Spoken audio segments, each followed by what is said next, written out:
Ауызашардың 4-ші күніне жасалу жолы оңай, ерекше дәмді болып шығатын, өте тойымды мини рулетиктерді жасаймыз.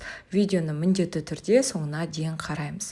Алдымен табаны қыздырып, сұйық майды құямыз, одан кейін пиязды саламыз, үкіштен өткізілген сәбізді салып, барлығын араластырамыз. Қуырылып болғаннан кейін кетчуп немесе қызанақ бастысын салып араластырып, суды құйып бұқтыруға алып қоямыз. Енді келесі кезекте қамырды алдын ала жайып аламыз, үстіне міндетті түрде қызар сұйық майды жағамыз. Сол кезде мини рулетиктеріміз өте дәмді әрі құрғақ болып шықпайды. Фаршты салып, видеодағыдай барлығын әдемілетіп, енді орап шығамыз. Барлығын орап болғаннан кейін табаға салып, үстіне міндетті түрде осылай қызар подливасынан құйып шығамыз. Сол кезде мини рулетиктер бір-біріне жабыспайтын болады.